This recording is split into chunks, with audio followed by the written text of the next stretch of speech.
news, updates, and penalties following the Texas race to talk about, plus how they affect the playoffs going into Talladega and moving forward. Let's talk.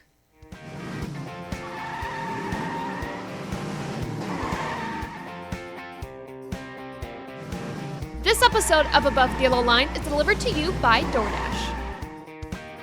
Hey race fans, it's Taylor, and welcome back to Above the Yellow Line, the show where we talk all about the NASCAR Cup Series. We're going to start right away with Down the Line, talking about key events from the world of NASCAR this week, starting with our penalties following the Texas race. Of course, there were two penalties that we mentioned in the last episode of ATYL that we were going to probably be seeing after Texas, and those were for William Byron and Ty Gibbs for their own instances. NASCAR said that they do have penalties. Let's review them right now, starting with William Byron. If you remember what happened with William Byron, Denny Hamlin and him on a restart got together a little bit. Byron wasn't too happy about that, so under caution, Byron ended up getting to the bumper of Denny Hamlin, spinning him out into the grass. NASCAR said that was a big no, fined him $50,000, and docked him 25 driver's points and owner's points. Of course, docking him those points does affect his playoff standing, so the playoff grid following Texas now looks like this. Instead of Byron being plus 17 to the good, he is now 8 points below the playoff cutoff line. This puts him behind Cindric, and then behind Byron we have Bell and Bowman. The points change just a little bit for the guys that are in the playoff contention right now outside of that bottom four. This means that Chase Briscoe is now plus 7 to the good, then Elliott, Suarez, Hamlin, Blaney, Larson, Chastain, and Logano if we work our way up. Last thing to note about the Byron penalty is the team plans to appeal that penalty, and they will go through the appeal process. Their argument might be, hey, Hamlin also said after the race that he planned to retaliate, him bumping Byron back after he spun him out on the track. They kind of cancel each other out, so that might be an issue. I'm not sure what else they could argue. Hi, this is post-recording Taylor with some more thoughts. Clearly, the other thing that the Byron team could argue is that NASCAR admitted to not seeing the incident as it happened. This could be a major argument in favor of Byron's team and could actually get them the appeal.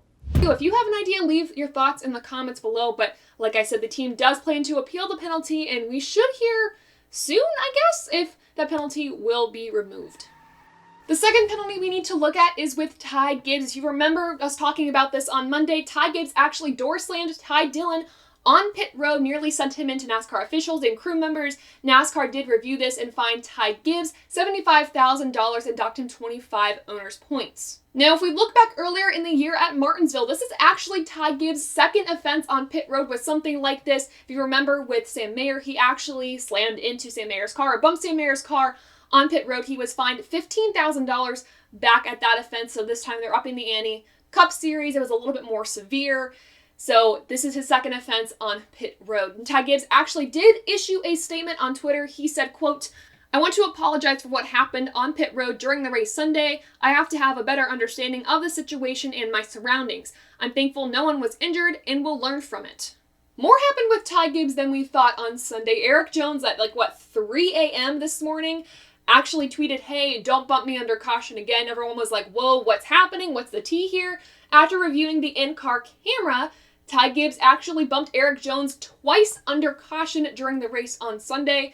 I don't think there's going to be a penalty for that because it didn't involve somebody spinning out. It was a little bit of displeasure. I'm not sure what went behind closed doors there, what ended up happening. But again, we're seeing actions happening, we're seeing apologies happening, but we're not really seeing an effect of those apologies and things getting better. I will say Ty Gibbs has matured a lot. He shows a lot of maturity, and then there's also some decisions that are a little bit questionable. We see this, though, a lot with young drivers, and then they move up the ranks, things get a little better.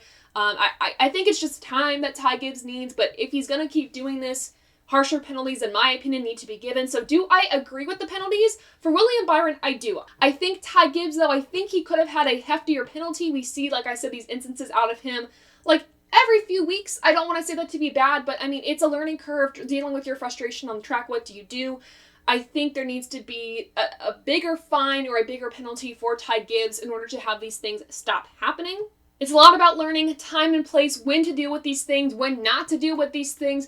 I'm just glad nobody was hurt on pit road, and hopefully Ty Gibbs is able to learn from this and is able to put this into action and not do this again. So glad everyone was okay, but those are your penalties following the race on Sunday with Ty Gibbs and William Byron. Speaking of penalties, let's talk about a penalty appeal that was withdrawn from the 12 team of Ryan Blaney. If you remember at Bristol, they lost a tire on pit road. This would result in a 4-week suspension for the crew chief and 2 crew members of the team's choice. They appealed that penalty going into Texas, meaning the whole team could stay together. Following the Texas race, the team said, you know what, we're going to withdraw this penalty appeal. This means that Jonathan Hassler, the crew chief, and 2 crew members, the tire changer, and the jackman will be on a 4-race suspension. After Homestead, everyone will be back together again. For that suspension, Blaney's crew chief will be Penske engineer Miles Stanley. He's been working with Harrison Burton's team a little bit this year, so he'll move over to fill in that role for Jonathan Hassler. I'm not super concerned for Ryan Blaney. Obviously, though, when you lose your core members of a team, there might be a little bit of dysfunction or a little bit of concern. Ryan Blaney altogether, though, is really good at the next 2 tracks in this round of 12, so I think he should be okay, given I know they're unpredictable, so maybe he won't, but we can all hope that he will be okay, and then obviously after Homestead, like I said, the whole team will be back together to finish out the season. Hopefully there's no loose wheels in that time, but again, they withdrew their appeal, and that means that there is a 4-week suspension for the crew chief and 2 crew members on the Blaney team. Now I want to look at driver health updates. Cody Ware obviously involved in a really scary wreck on lap 172 during the Sunday race at Texas. Ware issued a statement on Twitter saying that he was feeling all right. He plans to be back at Talladega. He has an MRI scheduled for this week to make sure that there was nothing missed on the initial assessment. He also went on Sirius XM, saying that he's dealing with some stretched ligaments, bruising, and a swollen ankle, dealing with some discomfort there, but not too much pain. He also said he's not sure he can 100% walk on his own, so might have crutches. This could be a similar instance that we saw with Carson Hocevar, where he was able to drive. NASCAR approved him to drive, but he had to be on crutches outside of the car, so might be a similar situation there. Cody Ware also said that NASCAR officials were also at his race shop to review some of the damage, taking some notes about the crash. They also took his Hans device and his helmet to review farther in the R&D center. So NASCAR is doing their due diligence to make sure that everything is taken care of and they can learn from this crash to see how to make these cars safer, which I am all on board for, and I am glad that they did, because Cody Ware's crash was very scary, but I am very glad that he is okay and he seems to be healing pretty well. The final driver update I have is actually for Kurt Busch. He was at Charlotte Motor Speedway this past Tuesday to prep for the Windows of Hope, the pink window nets that we will see on the drivers' cars for the Roval race, supporting breast cancer awareness and breast cancer survivors. Those window nets will actually be signed by the drivers, then auctioned off through the NASCAR Foundation. The proceeds will go to Project Pink to support breast cancer survivors and research. During this time, Kurt actually offered an update on his health, saying he's getting better overall, but he's still dealing with some balance issues, and that's kind of his main problem. He said that Toyota Performance Center and his doctors are having a really good routine from him and helping him get better. Supplements, exercises, all the things that you would need to recover from a concussion, Kurt Busch is getting, which is really, really good. He did say, though, he does not know when he will get back in the car. He gave no timeline, but he is hopeful for the future, so we're glad that Kurt Busch is getting better, and hopefully he is still taking his time to recover as he needs to, not rushing anything. So glad to hear from Kurt Busch and hearing that he is okay. Those are all the news updates I have. Now let's go to our preview of the Yellowwood 500 at Talladega Superspeedway, starting with your track facts and driver stats. The race length is 188 laps long, or 500 miles. The track length is 2.66 miles long. Stages 1 and 2 are 60 laps each, and the final stage is 68 laps. Moving on to our driver stats, the last driver to win at this track was Ross Chastain earlier in the year. The active driver with the most track wins is Brad Keselowski with 6. The active driver with the best average finish at the track, full-time driver, would be Ty Dillon with a 14.3 average finishing position. The team with the most track wins is Hendrick Motorsports. In the wins by manufacturer, Chevrolet has 42, Ford has 31, and Toyota has 5. All of this from driveraverages.com. Finally, looking at who should be in your fantasy lineup and who should not with your to-watch, to-worry for the race weekend. Guys, our to-worry is pretty simple. I don't mean to be, plain like this, but I'm worried about everybody, you guys. Without having practiced, qualifying might be rained out due to the weather concerns. I don't think that we should just have these Gen 7 cars just race this weekend. I think that's a really bad idea. We need some sort of practice, some sort of qualifying, something to make sure that these cars are safe and sound going into Talladega after the safety concerns we've seen the past few weeks or even this past season. So the worry is going to be everyone, the cars. Will they hold up? Will the drivers hold up? We're going to find out on Sunday.